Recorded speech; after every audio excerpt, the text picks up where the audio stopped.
Cindy called me up. And Cindy started saying, Jane, you know, the Marin Ballet's going to turn 50. You know, what's going to happen? What's going to happen? And I'd say, I don't know what's going to happen.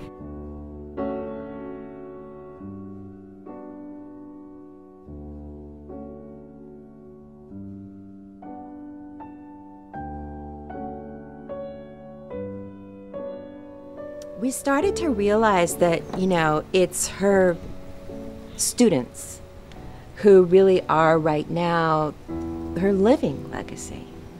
And so, you know, a lot of the essence or the heart of the 50th anniversary celebration for us is all of you.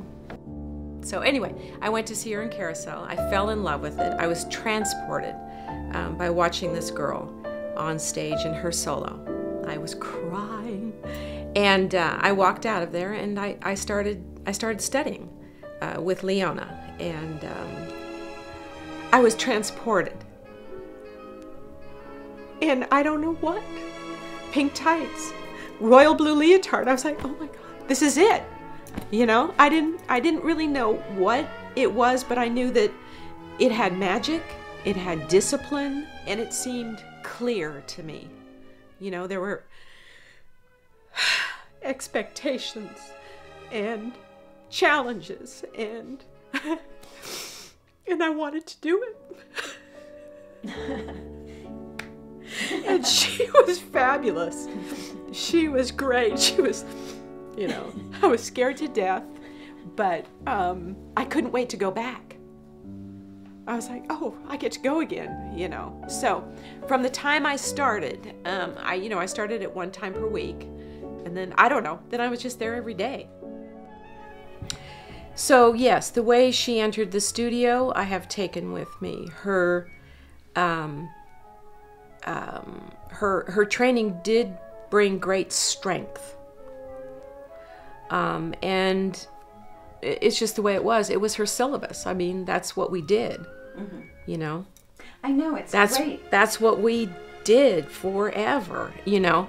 But it gave me a great base. I was able to go and study with many different teachers. But, you know, I was solid, you know. So what more can you ask for, you know?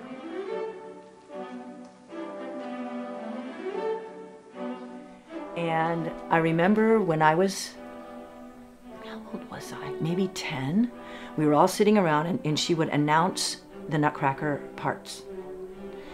And everybody was announced. They were soldiers or they were party children, and I was the only one left. They all went home.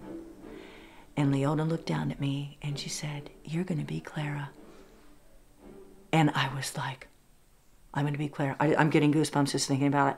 And I ran home, scaled the fence again, ran back. Mom, I'm going to be Clara. I'm going to be Clara.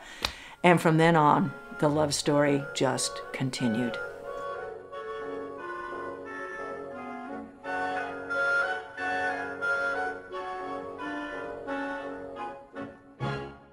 It was my first time performing on point, and I couldn't do it.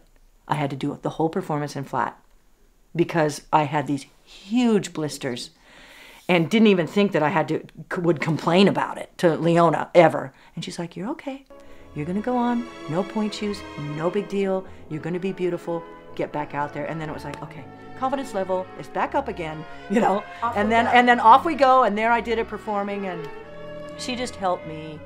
When things went down, when things were bad, she was always there saying things are gonna be okay, you know? And do you remember reverence? Do you remember I that do. classroom etiquette? Step and there, and reverence, up, step there, reverence, and up. Oh, totally. And I gave it to my students. That's what I... And into the balcony. Yeah. Oh, to the balcony. Yeah, to the balcony. That's right. Yeah. And that's what I loved about Leona, because, and she never really said it, but it was about how you live your life. Yeah, the art. You live it through the art. Through the art. Yeah. Yeah.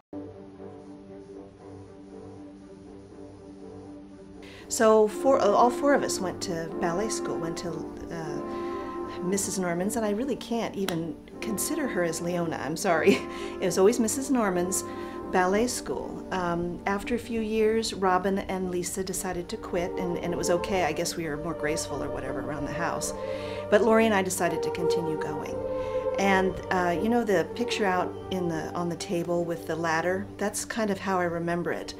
Those are the people especially that I remember. I don't remember the really, really early ones, but the picture of the people on the ladder, those were the people that I remember.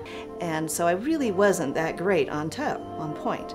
So Arabian was barefoot, that's nice. That was really great. And Miss Margaret, that was the only ballet that I was chosen in that my sister wasn't chosen to be in. And then Clown Alley I particularly liked. I liked Golden Moments because, you know, we danced, you know, in slippers, not in point. Oh sure, I remember the stick. Poked me various places. Yes, all the time. Turn that out more, you know, tighten that. Mm-hmm. Yeah, oh I sure, and the beat. We got the beat. We got the beat always from that.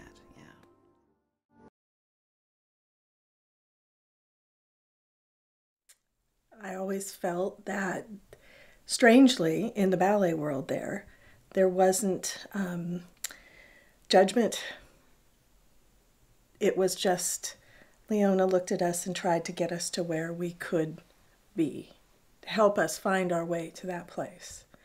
And I don't remember, I remember being, fear isn't the right word, but I was in awe of her.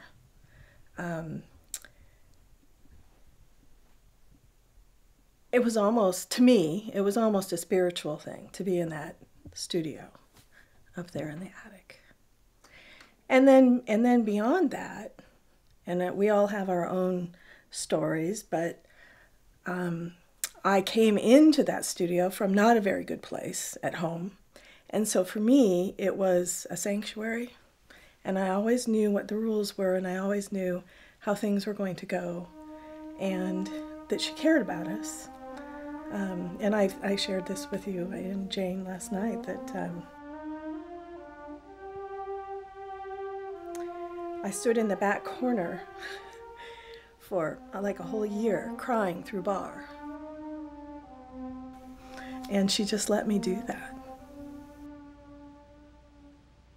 She never told me to get it together and stop that, or she just let me cry. It was a place I needed to be able to go. So, and I have a feeling I'm not alone in that. Yeah.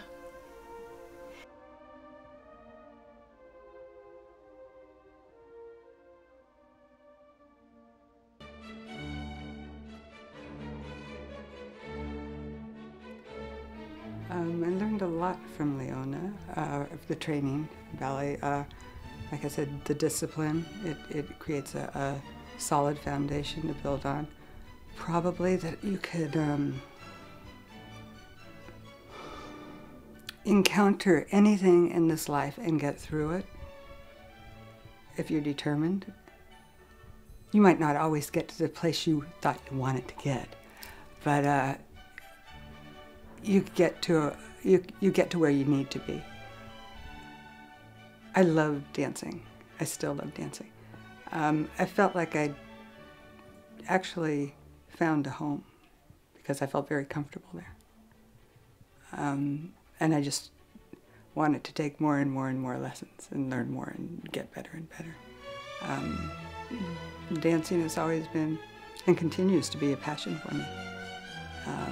A release, you can transfer your emotions through dance. You can communicate with other people through dance. And you can touch someone's heart and soul through dance. And it's a very beautiful thing.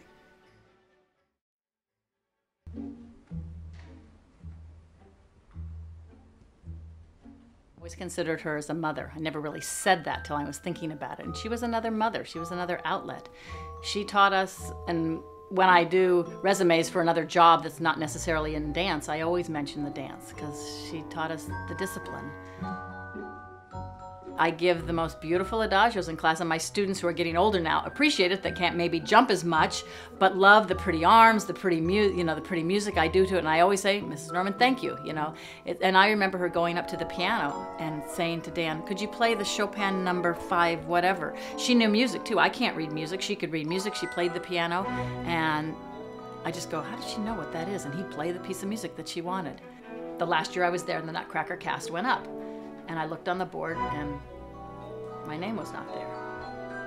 And she said, come in the room, come in the room. Before I could even say anything, all right, well, whatever, I guess. I don't know what I'm doing, but, I'd done Ribbon Candy for 3 years with Dolly, and I thought, well, I'm going to do that part again. And so we sat down, and she said, I have a special announcement. And that's when she announced that I was going to be the first in-house Sugar Plum Fairy.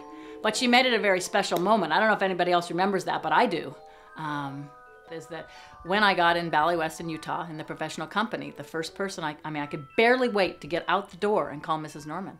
My mother never let me live that down, that I didn't call my mother first. But that was my mentor. That is why I was there. That's why I'm here today. And I just think that little teeny studio on Lincoln Avenue, and look at all of us that came out of there. It wasn't a big school. It wasn't, but all of us had something special from her. And it was only because of her. It was because of her. Yeah. So.